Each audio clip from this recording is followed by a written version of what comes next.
So the next thing we're going to look at is we're going to look at comparing odd functions to even functions. So we're looking to look at three examples here, and we're going to look at three examples of odd functions. So the first one, we got y equals negative x, then we got y equals negative 4x cubed, and y equals negative 4x to the power of 5.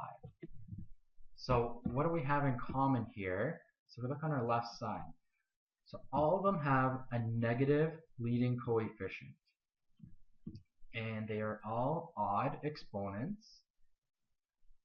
They are all symmetrical about the origin, and they all have a domain and range of all real numbers.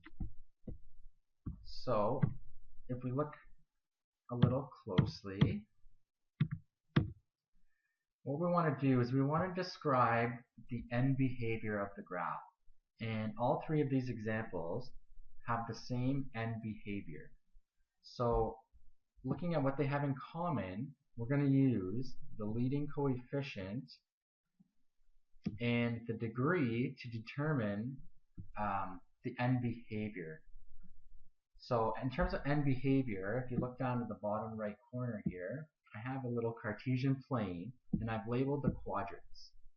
And what I want to do is I want to determine where they start and where they end.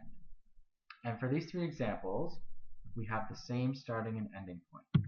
So the end behavior for these graphs is we start in quadrant 2 and we end in quadrant 4 for all of these graphs.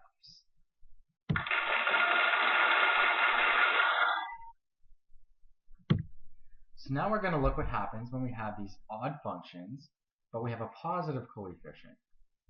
So we have a linear y equals x, we got y equals 4x cubed, and y equals x to the power of 5. So they have all the same commonalities, except for this time, our leading coefficient was positive. So let's look at the end behavior now for these three.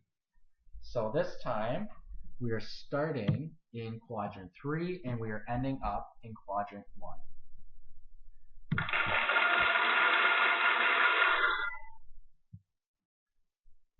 So let's compare how even functions have their end behaviors. Okay, so this time we got an even functions with positive coefficients. So we've got half x squared, we got x to the power of 4, and we got x to the power of 6. So we have positive leading coefficients, even exponents. They've all got an axis of symmetry about the y-axis, or a line of symmetry. And they've all got the same domain and range. So we want to see what is the end behavior. So for all these graphs, we start in quadrant 2 and we move our way into quadrant 1.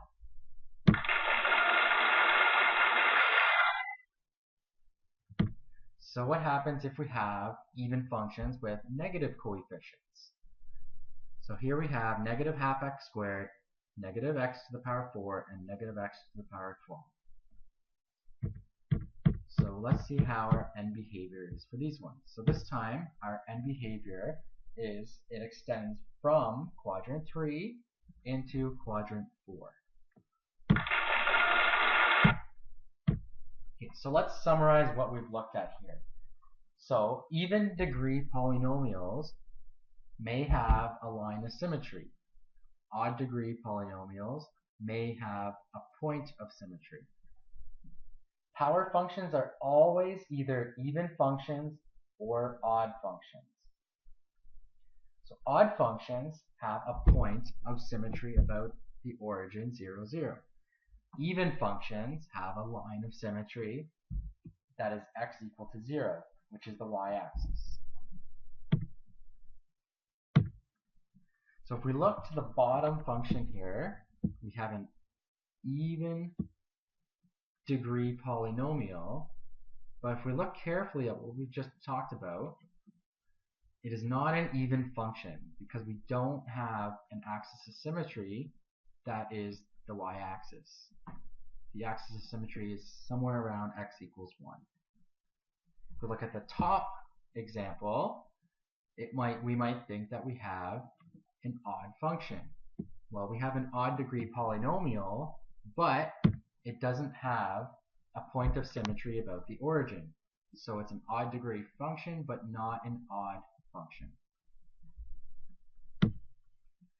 So I'd like you to have a look at some of the questions, refresh your memory on page 11, and that is the end of the lesson.